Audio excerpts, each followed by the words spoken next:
वो मुझे फिर धोखे से वो स्पा में, अब मैं स्पा में कभी गई नहीं, मुझे पता नहीं है वहाँ पे कैसे दिखता है कुछ वगैरह। मैं ऑफिस समझ के मैं भी अंदर चली गई थी। मैं रुबेल और सद्दाम मुझे ज़बरदस्ती अंदर लेके गए। अब 2 लड़कों के सामने मैं भी कुछ नहीं कर सकती, उन्होंने जिस तरीके से मेरे को पकड़ लिया था। अपने भविष्य का बेहतर ख्वाब लेकर नौकरी के लिए साइबर सिटी गुरुग्राम पहुंची एक मासूम के सारे सपने उस समय चकनाचूर हो गए जब हवस के भूखे भेड़ियों ने उसके साथ जबरन दुष्कर्म की वारदात को अंजाम दे डाला।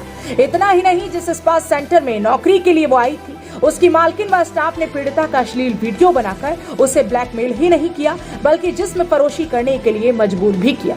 हालांकि फिलहाल पुलिस ने पीड़िता की शिकायत पर पोस्को एक्ट 376D, 323, 506 व 34 IPC के तहत मुकदमा दर्ज करके मामले की जांच शुरू कर दी है।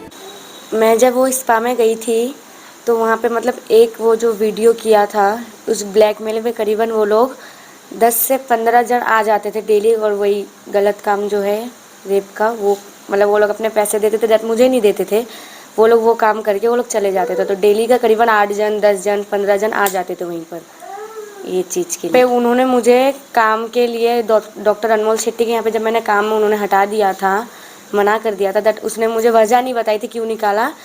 तो मैंने, अब उसने कहा कोई बात नहीं, जब तू मेरे वजह से काम से गई है मैं तुम्हें लगा दूंगी वहाँ जॉब में, कहीं भी हो क्लिनिक में, अच्छे खासे क्लिनिक में मैं तुम्हें लगा दूंगी जॉब पर। तो इसी जॉब के सिलसिले में वो 4-5 दिन घुमा घुमा के मुझे मतलब बिना बताए धोखे से मुझे वो स्पा में लेके चली गई थी। अब वहाँ जाती मैं वही फंस गई। पुलिस को लिखित शिकायत देते हुए पीड़िता किशोरी ने बताया कि वह नौकरी की तलाश में थी। उसी दौरान एक पूजा नाम की लड़की से उसकी मुलाकात हुई। पूजा ने उसे एक डॉक्टर के क्लिनिक में नौकरी दिलवाने की बात कही, जिस पर वह तैयार हो गई।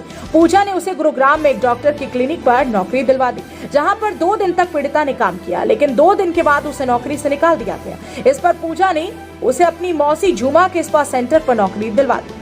स्पा सेंटर में उसके साथ जबरदस्ती दुष्कर्म किया गया। जब उसने विरोध किया तो पूजा, रुबेल, इकबाल और सद्दाम ने उसके साथ मारपीट की। वह उसका अश्लील वीडियो बनाकर उसको दिखाते हुए धमकी दी कि वे लोग उसके वीडियो को वायरल कर देंगे, जिससे वो डर गई और स्पा सेंटर में कार्य करने लगी। लेकिन स्पा सेंटर में उसे हर रोज 10 से 15 लोगों से संबंध बनाने के लिए मजबूर किया जाने लगा। पीड़िता के परिजनों को जब इसकी भनक लगी तो उन्होंने मासूम को छुड़ाया और पुलिस को मामले की सूचना दी। पीड़िता की शिकायत पर पुलिस ने मामला दर्ज कर लिया है। पूजा जो है, जब मैं निर्माणा कोर्टयार्ड में थी तब पूजा मेरे को मिली थी, सामने से आ रही थी, आते आते उसने मेरे से पूछा कि तुम जॉब कहाँ पे करती हो। तब मैंने कहा था नीचे चेतना बग्गा का एक शॉप है कपड़े का, मेरी एक मौसी की फ्रेंड है, उसने मुझे लगा के दिया था। तो ऐसे ही बोल के उसने मुझे, वहाँ पे भी काम का प्रेशर बहुत ज़्यादा था, तो मैं वैसे भी वो छोड़ने वाली थी, मैं दूसरा जॉब की तलाश में ही थी। तभी वो मुझे मिली थी, उसने कहा था तुम डॉक्टर अनमोल शेट्टी के यहाँ काम करोगे। मैंने कहा था हाँ मैं करूँगी। मैंने बता दिया था मेरा एज कम है, उन्होंने कहा कोई बात नहीं, वो तुम्हें ले लेंगे, वो रख लेंगे तुम्हें।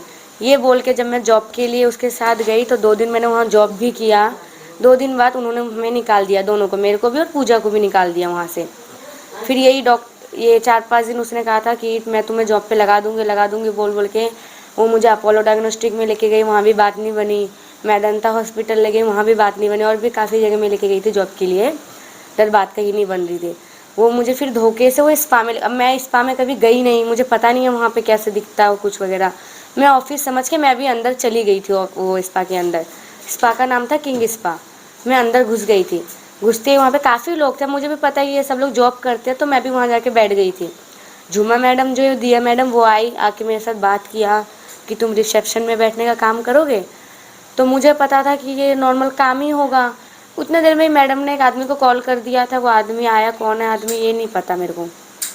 आदमी आने के बाद उस आदमी के साथ उन्होंने अकेले में बात किया। फिर आने के बाद फिर मैडम मेरे को कह रही है तुम इस आदमी के साथ एक बार चले जाओ।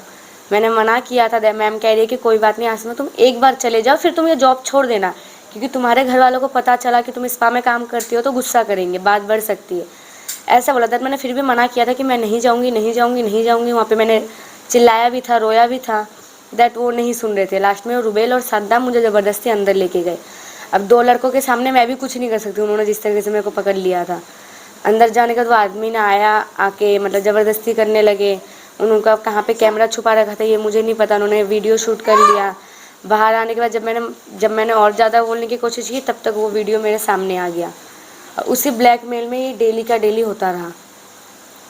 हालांकि साइबर सिटी के अंदर नौकरी के नाम पर किसी मासूम की अस्मत के साथ खिलवाड़ करने का ये कोई पहला मामला नहीं है। इससे पहले भी अनेक मामले इस तरह के सामने आते रहे हैं। हालांकि भले ही निर्भया कांड के बाद सरकार ने कानून में परिवर्तन कर उसे और सख्त बना दिया हो, लेकिन आज भी महिला अपराध कम होने का नाम नहीं ले रहे।